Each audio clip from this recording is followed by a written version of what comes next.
Olá, eu sou o professor André Gussi, designer instrucional, e no vídeo de hoje nós iremos refletir por que não é possível apenas copiar ideias vindas de outros países. No caso aqui, uma comparação com os Estados Unidos. Por quê? Qual é o contexto que eu pensei ao gravar esse vídeo? Autores como Doug Lemov, Barak Rosenshine estão entrando no círculo de discussões pedagógicas aqui no Brasil. Seja como o Doug Lemov, que há uns 10, 15 anos vem entrando como um best-seller da educação. Eu mesmo, escolas particulares, eu tive contato com esse autor e algumas até os diretores presenteavam os professores com exemplares desse livro, ou mesmo recentemente como Barak Rosenshine, sendo super incentivado pela Secretaria de Educação do Estado de São Paulo, assim como também ele coloca dentro dos materiais as técnicas do Lemov. Então, aqui tem uma popularização desses autores. Mas cabe a reflexão. Será que a gente pode usar as ideias desses autores no chão de sala brasileiro e ele vai funcionar tal como? Ou espera-se que funciona lá nos Estados Unidos? Ou isso daí não passa de um modismo educacional entrando aqui como novos vocabulários ou técnicas a ser aplicadas? Vamos refletir um pouquinho sobre isso. Bom, primeiro, o que eu penso? Se você vai pegar ideias de autores de outros lugares, você tem que, no mínimo, compreender qual é o contexto que essas teorias, essas ideias foram criadas e comparar com o Brasil. Então, aqui nesse vídeo, nós vamos fazer esse comparativo, analisar o software, que seria a forma de pensar a educação, as técnicas que utilizam, a legislação vigente em cada país, as metodologias, e o hardware, que pensa mais na questão da infraestrutura, da estrutura que tem ali a educação, da cultura escolar, até mesmo o salário dos professores. Então, antes da gente simplesmente copiar essas ideias, vamos entender as diferenças para depois sabermos como aplicar e adaptar essas ideias em nossas realidades. E já adianta aqui, eu tenho conhecimento do Doug Lemov desde mais ou menos 2010. Trabalhei no colégio internacional, as técnicas deles funcionavam muito bem quando eu comecei a usar ali nessas escolas. Meu nível de aula melhorou bastante. E hoje, atuando numa escola de IPI, uma escola tempo integral aqui no estado de São Paulo, eu também aplico as técnicas deles e também funciona.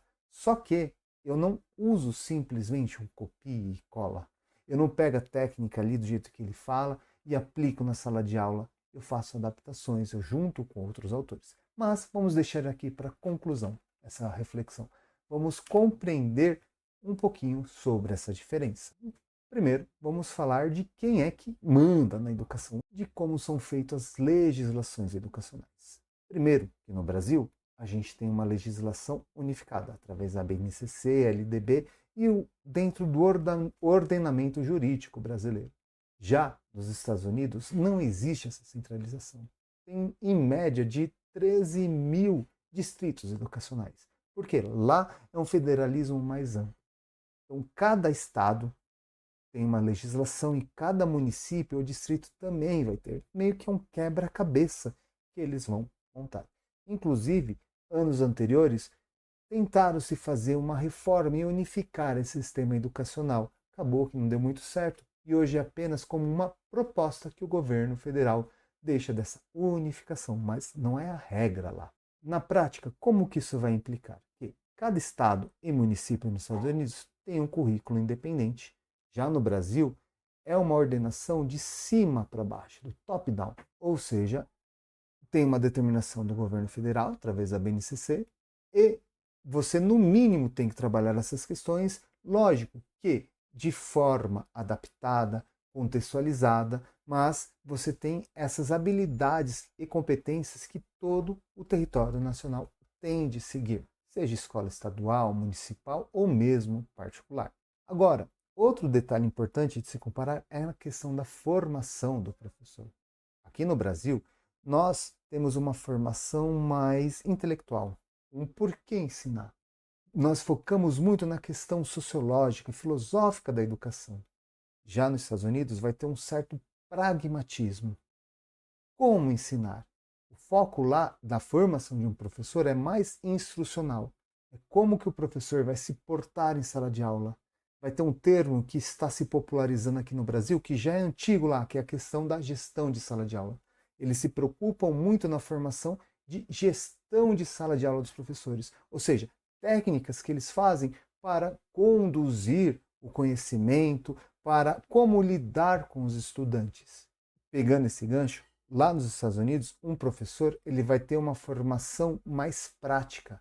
Vão ser longas horas de observação em sala de aula e também eles vão ministrar aulas com supervisão de outros profissionais. Enquanto aqui no Brasil a formação é mais teórica. Por mais que nós temos nossos estágios, a maioria deles, dos casos pelo menos que eu vi, é do estagiário observar o professor. Ele tem pouco tempo de ministrar a aula em si só. E aqui a gente entra na questão, na barreira de entrada para se tornar um professor. Aqui no Brasil, escolas particulares, você passa pela entrevista, ou escolas públicas têm os concursos. Já nos Estados Unidos, ocorrem os exames nacionais, que são os praxis.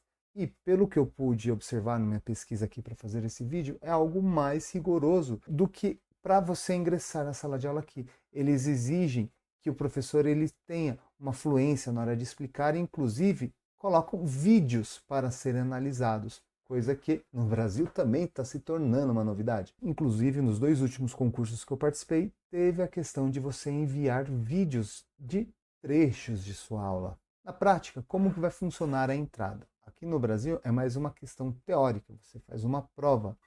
Já nos Estados Unidos, eles se preocupam mais com a prática. Por mais que o professor tenha que saber a teoria, ele vai ser avaliada a performance do professor.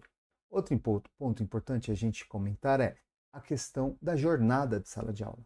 Aqui, uma jornada média, um professor gasta de 29 horas semanais. Nos Estados Unidos, é 27, 2 horas a menos. Porém, quantos professores você conhece que tem que fazer uma jornada dupla ou até tripla para conseguir ter um bom salário, um salário que consiga viver mais dignamente? E também, aqui, o tempo médio que um professor gasta contendo com indisciplina é de 21%. Isso é a média. Eu conheço casos e também já vivenciei casos que eu perco muito mais do que essa porcentagem tentando manter a organização em sala de aula. Já nos Estados Unidos não se tem muitos relatos de perca de tempo com essa questão da indisciplina. E, já que nós falamos de salário, cabe comparar um salário de um professor dos Estados Unidos com no Brasil. Uma jornada no Brasil, um professor ganha em torno de 63 mil reais por ano. E nos Estados Unidos, 62 mil dólares. Agora, multiplica quanto está o dólar em relação ao real. Eles ganham cerca de 5 vezes e meia mais do que no Brasil. E, mesmo aqui a gente fazendo uma jornada dupla para conseguir melhorar o salário, não chega-se aos pés. Um professor lá trabalha menos e ganha mais. É um equivalente a uma classe média dos Estados Unidos. Aqui, um professor com uma jornada muitas vezes não consegue sustentar-se.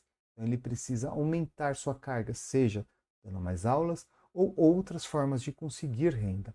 Nos Estados Unidos, ele consegue ter uma dedicação exclusiva, aqui não. Isso faz toda a diferença, porque aqui acaba gerando uma sobrecarga crônica, não só da quantidade de aula que nós temos, mas também da desigualdade no apoio que nós temos em sala de aula. Aqui nós temos uma vulnerabilidade extrema em sala de aula na maioria das periferias, salas lotadas, não raro salas com mais de 35 alunos do 6º ao 3º ano do ensino médio.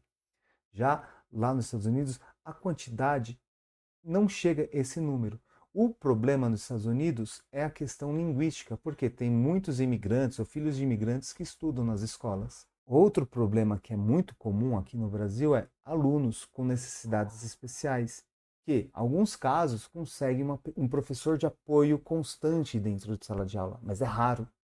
Já quando tem essas questões lá nos Estados Unidos, tem os paraprofissionais, que são assistentes que ajudam nisso. Aqui, muitas vezes, você está numa sala de aula com alunos com vários tipos de dificuldades. TDAH, autismo, entre outros inúmeros casos, que você tem que cuidar da indisciplina, você tem que adaptar a aula para esses diferentes tipos de necessidades especiais dos alunos e ainda pensar no nível comum. Então isso dificulta muito essa implementação. Ou seja, vamos aqui concluir nossa ideia. Aqui no Brasil, nós temos um sistema, uma formação do professor crítica, intelectual, reflexiva. Porém, nós enfrentamos uma condição precária dentro de sala de aula. Já nos Estados Unidos, a formação de um professor é mais voltado para a eficiência técnica, para o pragmatismo na sala de aula, de como você instruir. E lá se tem um suporte muito grande.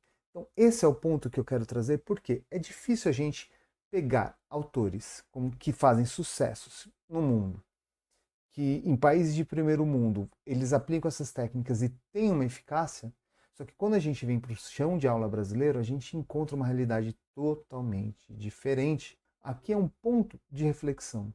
Pô, é legal? Funciona? Funciona. Só que só essas técnicas não dão conta da realidade brasileira. É preciso adaptar e buscar outras formas que sustentam, como aqui, por exemplo, na PEI, a gente trabalha muito a pedagogia da presença e você vai trabalhando. Na educação não existe a panaceia, não existe algo que salva, uma única técnica que vai salvar tudo. É tudo uma questão de construção, de contextualização. E daí que eu concluo, não podemos apenas importar de forma literal como os autores estão colocando. Nós temos que adaptar a nossa realidade. E também nós temos que exigir condições mais férteis, vamos assim dizer, para que a gente possa desenvolver o nosso trabalho. E aqui eu vou deixar para vocês algumas referências que eu usei para fazer esse vídeo. Se você quiser aprofundar alguns desses detalhes, é só ver aqui na descrição do vídeo ou deixe um comentário aqui que a gente pode suscitar um debate e conversarmos sobre esse assunto. Antes de fechar, gostaria de fazer o convite de você conhecer um curso que eu tenho voltado para professores usando a inteligência artificial como ponto de apoio. Como eu disse antes, não existe a panaceia, não existe algo que vai ser milagroso e salvar um simples detalhe, um único remédio que vai salvar todos os problemas da educação. Porém, a IA pode ajudar a gente a se tornar muito mais eficiente e melhorar nosso trabalho. Isso não quer dizer que você usar IA no seu dia a dia, você não vai mais fazer prova, não vai fazer planejamento. Não, você vai continuar fazendo suas provas, suas atividades. Só que o ganho de tempo que você vai ter e a qualidade que você vai ter ao realizar vai ser muito grande. Então, se você tiver interesse de saber um pouquinho mais sobre esse curso, clica aqui nas descrições. Se tiver vaga aberta, é só se matricular. Caso contrário, só cadastrar na fila de espera. Então fica assim. Muito obrigado e até o próximo vídeo.